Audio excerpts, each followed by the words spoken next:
অসুস্থ হইলেও লাভ যদি মালিকের গোলামি আমরা করি। আল্লাহর রাসূল বলে এমন অসুস্থতা আসার আগেই তুমি ইবাদতে মনোযোগ দিয়া দাও। 4 নম্বর নবীজি বলেন এমন বার্ধক্যতা আসার আগেই তুমি ইবাদতে মনোযোগ দাও যে বার্ধক্যতা তোমাকে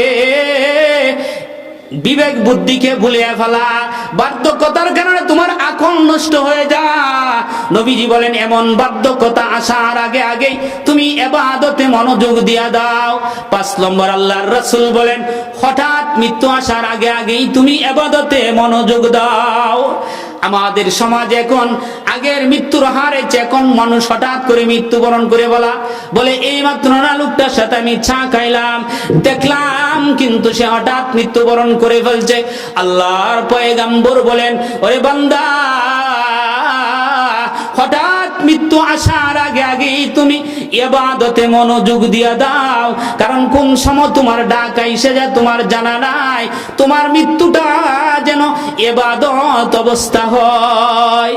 6 নম্বর নবীজি বলেন দাজ্জাল আসার আগে আগেই তুমি ইবাদতে মনোযোগ দিয়া দাও, কারণ দাজ্জাল যখন আসবে, এই দাজ্জাল যখন দুনিয়াতে আবির্ভাব হবে প্রথম দিনটা থাকবে 1 বছরের সমপরিমাণ। আল্লাহর রাসূল বলেন একটা দিন হবে 1 বছরের সমপরিমাণ। সাহাবায়ে কেরাম জিজ্ঞাসা করলেন ইয়া রাসূলুল্লাহ তো মুমিনরা কিভাবে নামাজ পড়বে? আল্লাহর রাসূল বলেন তারা সময় দেখে আনুমানিক ভাবে নামাজ পড়ে নিবে। রাসূল বলেন দ্বিতীয় দিনটা হবে, প্রথম দিনটা 1 বছরের সমপরিমাণ, দ্বিতীয় দিনটা হবে 1 মাসের সমপরিমাণ, তৃতীয় দিনটা হবে 1 সপ্তাহ সমপরিমাণ, চতুর্থ দিনটা হবে ওই স্বাভাবিক দিনের মতো।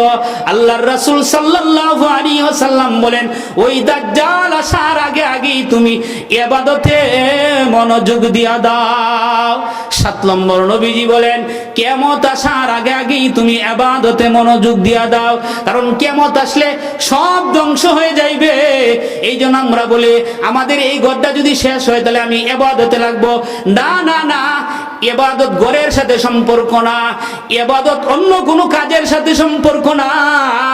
সময় এসে গেছে তো ইবাদত করে ফেলবো।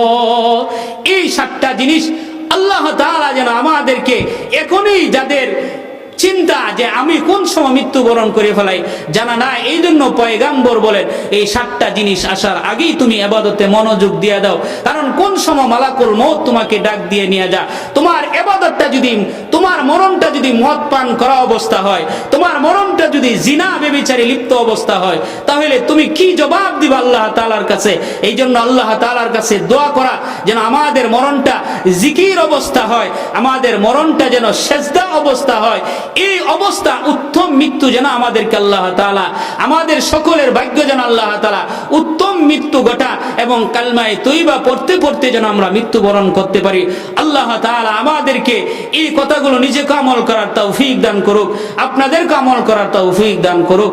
আসসালামু আলাইকুম ওয়া রাহমাতুল্লাহি ওয়া বারাকাতুহু।